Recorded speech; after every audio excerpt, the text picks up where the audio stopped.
Oi! Headhunter!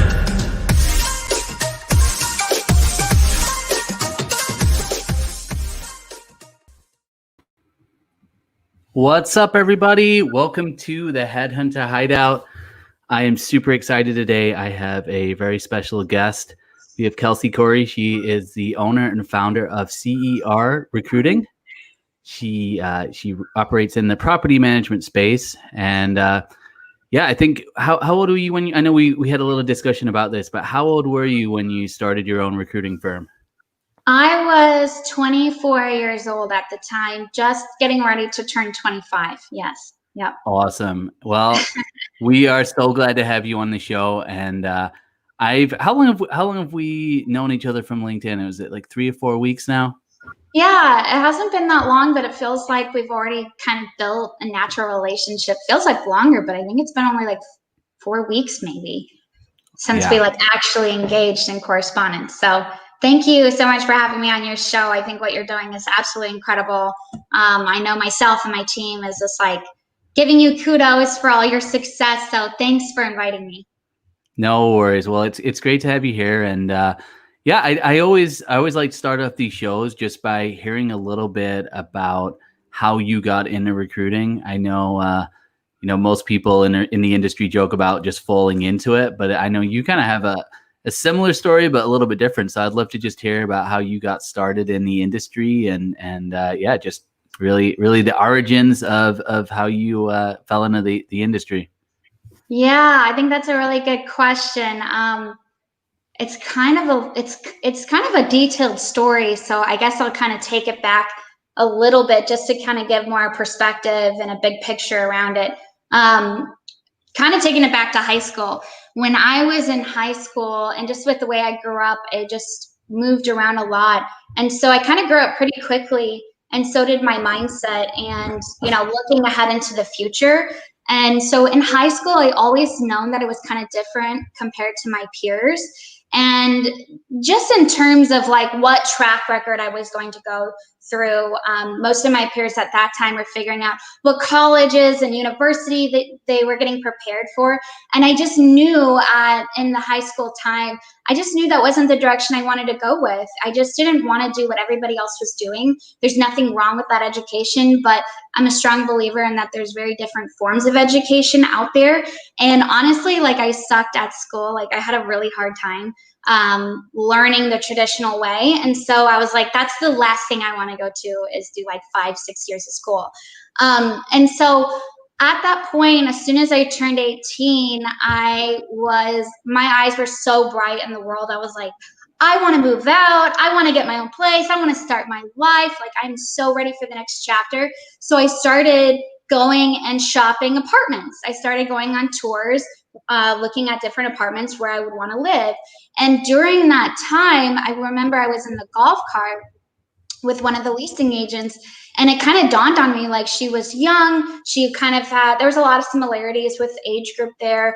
So there's some relatability. She was really professional.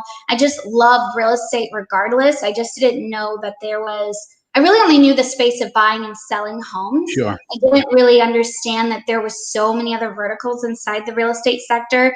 And so I just started asking her questions. I'm like, did you go to college for this type of role? Did you get certifications for this type of position? Like, how the heck did you get this job? Because at that point, I was open to new opportunities. And that's where she actually referred me to Real Estate Personnel, which is a staffing agency that's locally owned and operated based in Denver, Colorado. And so before you know it, I went and applied to them. I got an interview. I was like, I want to be a leasing agent. This is a direction I want to go into. And it didn't end up working out that direction. But then 2 weeks later, I get a call from that agency saying, hey, we have a receptionist opening. Would you be willing to come in and interview? And I was like thrilled. I was so thrilled to have like my first like big girl job, at 18, where you dress up, you go to an office, you're working with other professionals. So I was totally stoked. And I remember I went into that interview and I did get the job. And, before you know it, I started as the receptionist at REP. And then the way I kind of like looked into falling into recruiting was I just remember evaluating like who was really good at what they were doing inside that organization. I remember distinctively there were two individuals that I was like, I want to learn everything from them. I want to be like a sponge and soak up every single knowledge and the wisdom for however long that takes. And so I seeked it out, the mentorship, and that's where I kind of learned that was my form of education. That's what really worked and resonated with me. Love it. And what's really cool is Antoinette Dunafin, who is our co-founder at CER, she was actually one of those mentors for me, and at the very beginning, early stage. And so again, I just kind of learned as much as I could. I would put the phone like on loud and I would sneak into her office and take notes and try to pretty much understand what her job is in recruiting versus doing just the receptionist work. And then on the other hand, I also, paired up with the VP of the company. I just was so impressed by her ability to build relationships, and be humble and to be a great leader. And so I would stay late intentionally, like 5 days a week, just listening to how she would correspond, how she communicate, the dedication that she put into that work. And so I like everybody else. I fell into recruiting, and before you know it, 4 or 5 years, I looked up. I got promoted all the way up to the director level, and then before you know it, I'm here at CER 2 years later. I So love it. sorry, Well, that was a long story, but no, it all kind of awesome. ties in together. What do you think? Okay, so originally you went and you interviewed, or you were looking to get into kind of that leasing role. What do you think kind of attracted that first company that you worked with? Like, what attracted them to you to like have you come back in and do the receptionist? Like, is there anything you can tie back to that original interview that you think was the reason that they were like, Kelsi would be great as a receptionist? I think it has to come down to the person who interviewed me, for like just a leasing role and within that company. We just connected right away. We had a lot of relatable topics. And again, it was one of my first like big girl interviews. So I was just like showed up, bright eyed, and I was so eager to learn. I think that just without probably her recommendation, I don't think maybe they would have learned about me, but maybe because I made such an impression with her that she was able to speak about my character, and that, since I was, entry level, maybe I would be a good fit. So I think that is what really had to do with it, for them to give me a call back, because I didn't go to the main office originally, so I didn't meet anybody else at that time. I went to a satellite office. So honestly, I have to thank her for making that introduction. That's so crazy. It's just I love how like you even in that first conversation with that agent as well, like you were just asking all of those classic kind of recruiting questions, like how did you get into this? Like why do you like what you do? So you start off as a receptionist, and then you find a mentor, right? And you find someone that you can learn from. How important would you say, like to anybody starting off in the recruiting industry, how important was it for you to find that relationship? And like what tips would you give to somebody who, or even if you were talking to yourself back in the day, like what advice would you give as far as finding that right mentor, and what attracted you to those mentors in the first place? Yeah, I think that's a really good question. I think mentorship is underutilized across the board. I think it's underestimated because it does require work. It's not a one-way street. I mean, I really think for the mentorship to work, you have to be the one to seek it out. You have to be the one who puts the action behind it and deserve that type of time from that individual to say, you know what, whatever you're doing that's different than everybody else who's walked in this door. And I'm not saying that I'm the only person, but I don't think it's as often out there. I think we just underestimate it. So I think you have to put the work into it. And I think it's really important because there's a lot of people in an organization. There's a lot of different people who are good at one thing or the other. Specifically with that organization, there was a really, really high performer. She did absolutely a stellar job. I mean, she clearly understood relationships. She clearly understood how to connect with her clients. But, I think it's important that you also kind of shadow and you're kind of watching them. Like, who Yeah. do you best relate to? And why are you interested and attracted to their work?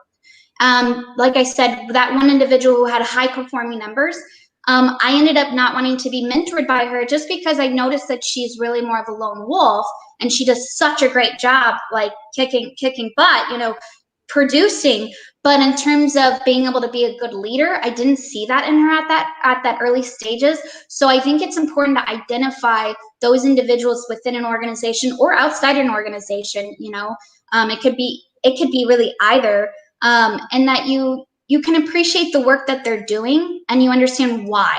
And then at that point, because what you're going to get taught is going to be similar to how that they've been taught or how they're doing things, and you'll find your own voice and your own way through that.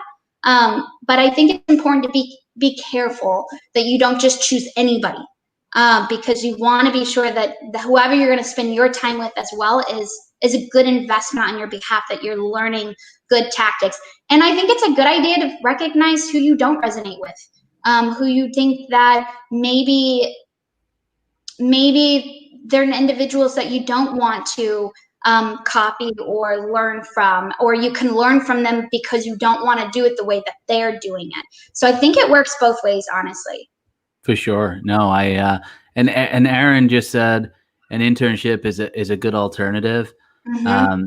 And in a lot of ways, it sounds like that first role that you had was kind of like an internship, in terms of like you weren't actually doing the role, but you were obviously in that environment within the recruiting space, and you were able to see like what people were doing within the firm, and and how people were approaching things.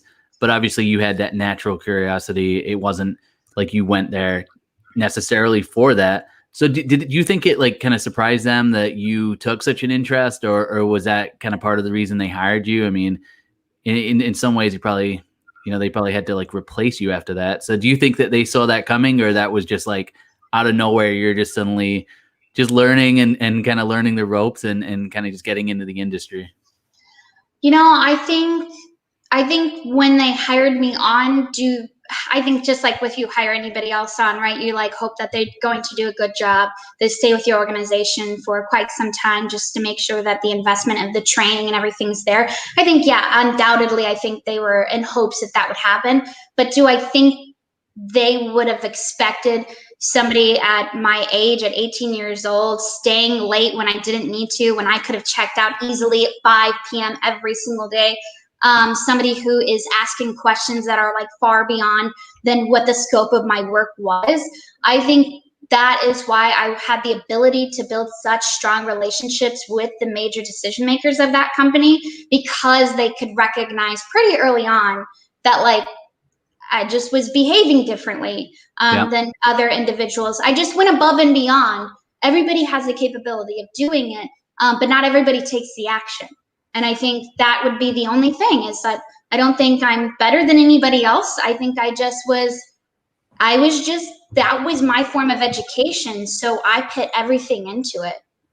No, and I love that. And I think a lot of people that I'm connected to on LinkedIn are, I want to say like more up and comers, without kind of, a lot of Gen Z kind of entrepreneurs that are doing a similar thing. They're saying, right, we got college, we got the traditional route, but there's something different. And so I love the fact that you did see that experience as your college, and the way that you just went for it. And I don't think it's not like a case of like somebody being better than someone else, but it's just your perspective. Because I think most people, especially when they're 18, they're kind of thinking, what am I going to do for the rest of my life? What are the kind of different routes I could go down?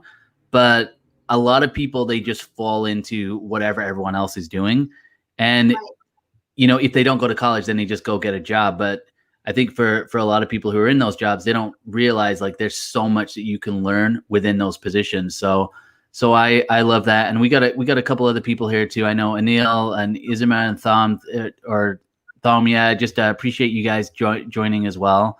And yeah, feel free to ask any questions for Kelsi as well. I know she's been in the industry for a long time. So anything that you have questions about as far as business ownership, recruiting, go for it. But I'd love to hear a little bit about CER as well. So what do you think kind of makes you guys different, and why did you, because I know you guys have a slightly different business model than maybe most recruiting firms out there. So I'd love to hear about that and like why you decided to do that and how that kind of goes into, what happened in your previous roles and like just basically how you got to where you are right now, if that makes sense. Yeah, that's a really good question, and hopefully I won't take too much time to answer it, because there's so much behind the scenes that evolved to where CER is today, very intentionally, and kind of happenstance at the same time. So, kind of going back to when I was in high school, part of the reason why I felt different from my peers is because, and I have this actually on my LinkedIn, where everybody kind of had an idea of what they wanted to do. And I knew one day at some point I wanted to work for myself. I had no idea what industry. I did not know it would be recruiting. I didn't know it would be recruiting until really my 5th year in recruiting. I was trying it to be any sexier job out there than recruiting. And so it kind of happened naturally that way, where I was already in that mindset, but understanding and being humble that like I can't just like not have any experience in anything. I have to kind of work through the years to attain as much as I could, to get to that point. And again, I would say probably towards the end of my career with my last role, I had the opportunity to meet 2 other mentors outside of my work, who spoke into my life that were already entrepreneurs in their own field, and they really helped me shape a mind of a business model and got me thinking of like, where do you want to be 10 years from now? Because where you're sitting today, and if you look at who's in the next seat up, is where you're going to be. So do you want to be there? And I remember just getting challenged to think like that was like, no, I don't, even though that this is an amazing company and there's so many pros, but have I outgrown this role? Am I ready to get out of my comfort zone and go to the next step? And what point was this? So how many years before actually going solo was that? That was honestly probably, like I was saying, close to my 6th year at the old organization, that I started to kind of spark up the confidence and generating this thought process and building up to the point of saying like, I believe in myself. Like, sure, can I go work for like 5 different organizations and learn more? Absolutely. And there's amazing companies out there. But I was so ready to say, you know what, I'm going to take a bet on myself, and I'm going to take everything that what I've learned and then kind of take away the things that I didn't enjoy about the job and try to build a company of a very different mindset and a platform, and put in the things that I do enjoy about recruiting and that I do enjoy about this role, and see where it can take me. And that's exactly what I did with CER. Is I really started off with the mindset of what culture in the perfect world would it be? And I think that's what got me thinking that, you know what, I want to have a culture where it is work-life balance, and not just saying there's work-life balance, but actually implementing work-life balance. Because I do believe for myself, if work is the only thing that you live for, you could be missing out on so much other great things in life and opportunity, experiences 100%. with your family, with your friends, with new passions or hobbies. And I didn't find that with my old job. I found that I was working and living for the weekends because I didn't have enough time. And I didn't like the whole idea of a 2-week vacation. I didn't even get to travel the world because, you're always like looking at your 2 weeks and you're like, do I want to take this day? Do I want to take this day? So I felt like I was investing a lot in my professional life, but I wasn't taking the time to invest in my personal and my health and my passions because there was just not enough time. And I felt like that's just how most companies, unfortunately, are operated. And I understand that. So I said, why don't we build a culture that gives back to not just myself as the owner, but we built a business model that with CER is to hopefully empower other independent business owners to work underneath the CER umbrella and have that balance of like, you can work as hard as you want at this role and make it the most. If that's something that motivates you, absolutely go for it. But if your focus is, you know what, this is my goal with what I want to do with recruiting. This is the type of relationships I want to have with clients. However, I still want to invest in myself. I still want to invest in my health, I still want to take like a mental health break day, you know, then I'm all for it, that you have the autonomy underneath our umbrella to make the most that you want out of it, as long as it makes financial sense at the end of the day for us to have you as partners. I'm all for it. And honestly, I think that's one of the reasons why CR has been so successful at this point, is because people are appreciating that you're not just talking the talk, but you're walking the walk with them. Oh, I love it. So you've grown, and most of the people who have come to your team, have they been from other recruiting agencies then, or are they brand new into the industry? What's been the model in terms of bringing people on board? You know, with the space that we work in, since it is executive recruiting and it is full desk, I think it's very imperative that you have some experience, definitely, to understand this type of role, because it's a lot of communication. It's some sales component. It's relationship building. There's so many different facets. So, you know, unfortunately, we don't take anybody entry level on at this point, just because we're working with more higher level individuals. So we kind of need you to be already at that footprint.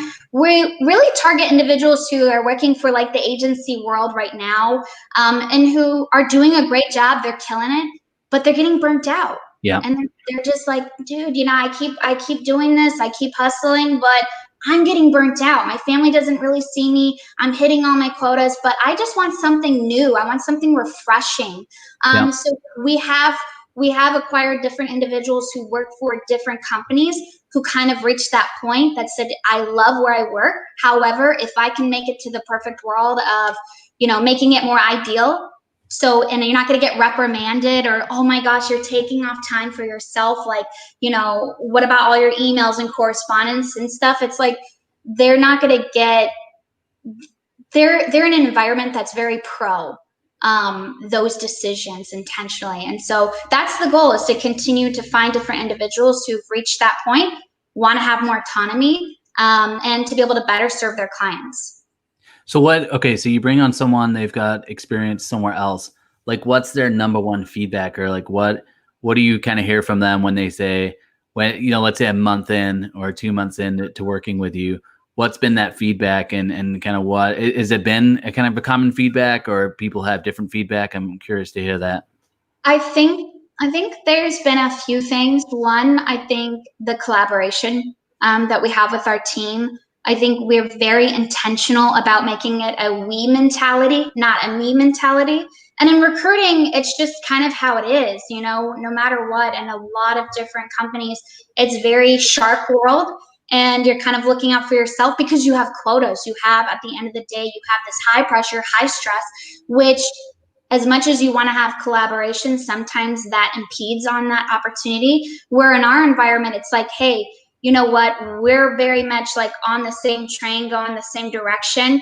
And I think it's refreshing. I think that's the biggest thing that I keep hearing. This is a refreshing, actually positive environment where I can be myself, and that's okay. And what I mean by that is, like, I think sometimes when you're working in a traditional office setting, or just a normal face-to-face interaction all the time, you feel like you have to put your best foot forward. You always have to think everything's good today, everything's going great. But internally, you're like, today sucks. Today was hard. Today I had a client drop out.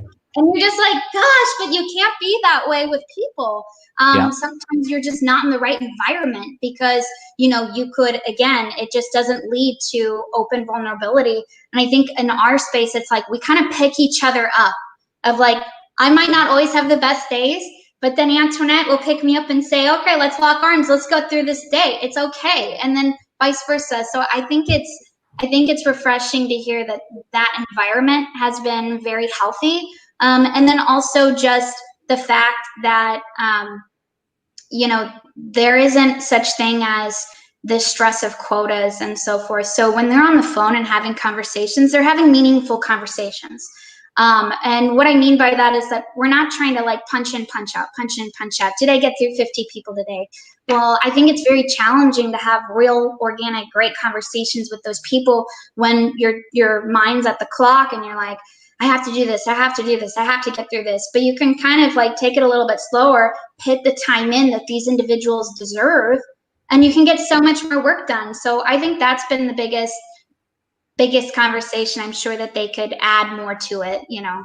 No, I love that. I love that word, like refreshing, because when I think of especially like agency recruiters, and I talk to so many different agency recruiters, that's a huge issue, is just being burned out. It's the metrics. It's, did you make the 50 calls? Did you make the 60 calls? Did you make the 70? And a lot of times, if you are making the 50 calls or you're hitting all those metrics, you're praised for meeting the metrics, even if you're not necessarily hitting your actual goals. So I think providing that safe haven for people and just saying, look, uh, and again, even with culture, like culture now is everybody's got to be super happy and super up all the time. And it's obviously great. Like, I'm not saying we want to create like an environment that's just negative, but it's a balance, because not every, like, if you think every day you're going to be 100% positive, then, it's just not, it's not realistic. But there are environments where if you do show up and you're feeling down, then you're perceived as being negative, and you can even be reprimanded. And I think right now, with everything that's going on, in particular mental health, the best healer for mental health is for people to feel like, hey, I'm not doing great, but then they know, Kelsi, can you I just need some encouragement right now, and then you're able to encourage them, and maybe you're not feeling in the greatest place, and they're able to encourage you. And it's creating those types of environments, as opposed to, hey, one of our culture staples is positivity, so that means that we got to be positive 100% of the time, and it's not realistic. So I love that. And I think when I think of like just workplaces in general, that's why that idea of coming in and being someone else, it's not necessarily healthy. And I think it's harder to do now because we're 24 hours a day connected. So I got a couple people saying hello. So Heather just said hello from Boston. So hi, Heather. And yeah, if we connect with you, we'll make that note. And then Aaron again just says, is it possible to start out with such a balance? Starting out, it takes a lot. So I guess from your perspective, Kelsi, if you are just starting out, obviously you got to put a lot of work in up front. But do you think within the recruiting industry, I mean, if you were to start bringing people in, do you think it's possible to have balance, or do you think that you have to really commit yourself for that first couple of years to just, kind of put more into it? What's your take on that? I think I think their foundation is really important, and that you have a North Star, because I think even doing this, has there been times where you're working late, or recruiting is a roller coaster. I mean, it really is. It's always up and down, always up and down. I think starting out is challenging. At first, I remember my first 9 months, I was just starting this on my own, and it was really hard. It was very challenging. What kept you going? Knowing I could do it. Okay. Knowing that, like, I will do this, and that I'm committed, and I'm all in, and that I will find a way. I don't know how soon, I don't know when, but I know I will. And in manifestation, I really believe in that. A prayer, whatever you would like to call it. I really do believe what helped us move way more forward is I manifested that Antoinette Dunafin would be my business partner. And that is wherever really we got in the trenches behind the scenes. I think a lot of people just think you just come out with the floodgates and you're just going to do business and rock and roll and all that. It's like, no, it's not like that at all. For the first 3 months, we were not actually recruiting. I mean, how can you start recruiting when you're trying to develop processes and policies and structure and marketing? What's your core values? What do you stand for? What do you not want to be, represented as? And then develop and cultivate that. So there is a lot of hard work. I mean, undoubtedly throughout this entire process, but allowing to give yourself permission to understand that the work's still going to be there tomorrow when you show up. So don't get burnt out, and don't put this huge comparison mode, because it's going to defeat you if you're constantly comparing, because you have no idea what those other people, I give kudos to everybody who starts a company, because there's so much work that goes behind it if you succeed or fail, that people just don't recognize. And then they see the overnight success, but maybe that's true for some people, but for most people, it's not overnight success. It is having long-winded conversations like Antoinette and I, we often will we call them stream of consciousness discussions, where we've got our Google Doc up, We talk about a problem, we talk about maybe a solution we want to come up with, or we just start typing away. We just start having, and some of our best ideas to this day have just come from not an agenda, but that just have been open conversations. And so I would say still prioritize yourself so you don't get burnt out. And then, you're always waiting, well, one day I'll deserve to take a break. One day when I reach this success. But I think it's making sure that you're sticking true to your own company culture values, and whatever those might be. That what ours is might be very different than a different company's. And I'm not saying one way is right over the other. That's just how we operate. No, I love that. And I think, again, within the recruiting industry, burnout is huge. We were talking about this before. Like, how do you bring new people into the industry and not have them burn out? And I just had a conversation with someone last week, and they were like, where do I start? Where do I start? And I think you start in recruiting with having conversations, with learning. Seeking out mentorship is huge, like you said. And I know that, you've hired a couple of interns that are maybe on different kind of departments, so like marketing department and things like that. I guess in terms of, let's say someone is just starting out, like if you were to give a piece of advice for someone that's just starting out today in recruiting, and they're at an agency and they're feeling lost, like what would your word of wisdom be to them in terms of, like, even just finding that North Star and finding what matters? Like what advice would you give to someone who's in that place? I think that's a really good question. I think my best advice would be ask questions. Even if the person is not saying you should ask questions, or they didn't start off with that relationship saying you could ask me anything, I think you have to find within yourself, in order to learn, in order to find your own balance. It could be different than your mentor. It could be different than the person you're getting trained on. But ask questions. And even with my interns, I'm like, I don't know everything. So this is your internship too. I am very much like here to help you grow in any way I can. So nothing's off the table. So ask me questions. This is an internship we're creating together. I don't have a set agenda of this is all you're going to learn. You don't ask me questions, you just do it. And then you execute. I think it's important to have that open dialogue and conversation. And I'm not saying all environments are like that, because like you said, there's times where they think you're questioning authority, or that you're not trusting their judgment. And I think that needs to change so drastically. Even with the old organization I was with, it was very much, well, this is how we've always done it. I don't need to explain why we do it. And I found that to be more frustrating than anything, because it wasn't because I didn't trust their judgment. I just wanted to better prepare and educate 100%. myself to understand why does this do this? Why do we do it this way? And then it clicks. It's like, okay, that makes sense. Or what people are afraid of is, can we do it better? So what if your intern makes a suggestion that you never thought of, and they have another idea?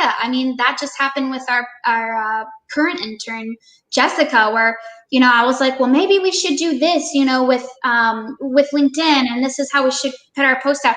And I always ask her, I'm like, well, what do you think? Like, this is me just talking to you, but what do you think? She had a very different perspective. It was an aha moment. I said, you know what? Let's go with that. That makes sense. No, well, we were just talking about this earlier as well with like Netflix and Blockbuster.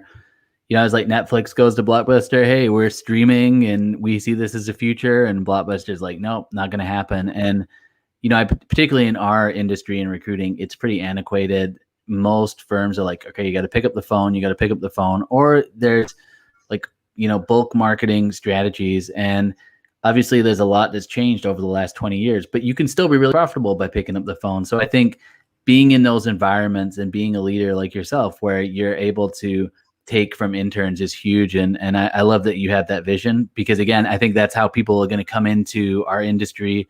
They're going to do well. And, I'd love to see that attitude, like just more within business in general, where, I look at interns right now and younger people coming into the business world. They usually have a huge advantage over most people who have been in the business world a long time, because they've got fresh perspective on technology and how to use technology.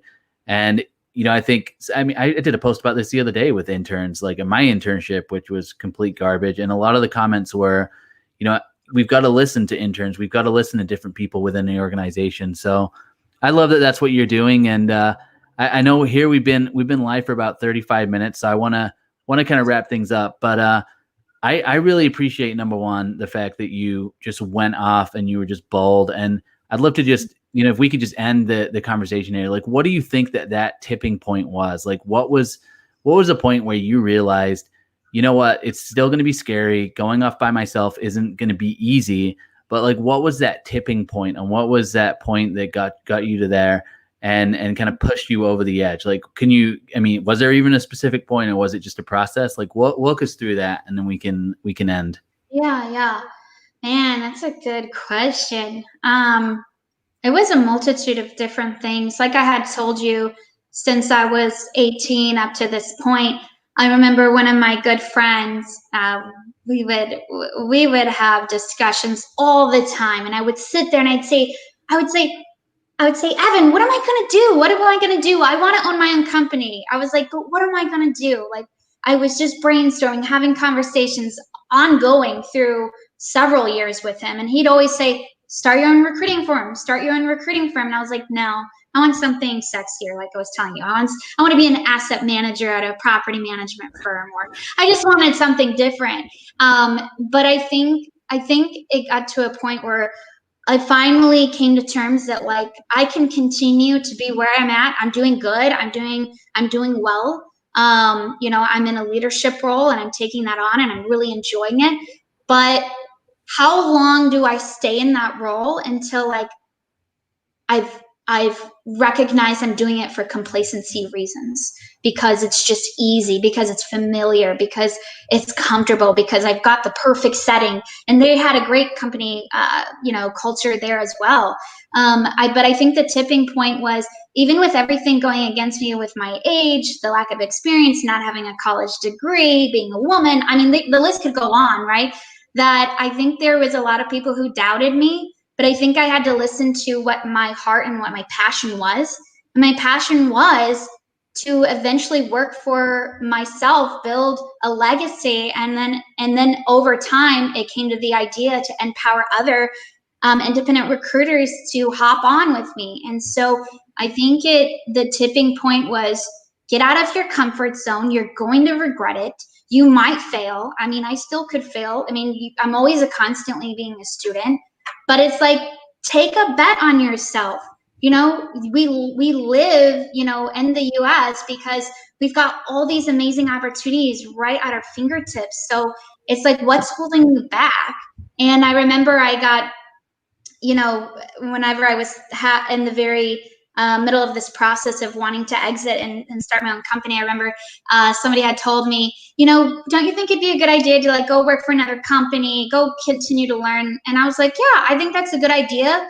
But I think my determination was like, but I'm just going to jump right in. I'm going to go on the deep end and see if I can swim. Well, and then I think a lot of people who, people who are closest to you, or people who are looking out for your own interests, sometimes, they can just kind of hold you back in that too. And, nobody wants to fail. And I think it's a huge fear for people, right? If we fail, but it's taking a step back and going, okay, even what happens if you do fail? Okay, you fail. I mean, hopefully you could just go get another job somewhere if it came down to that.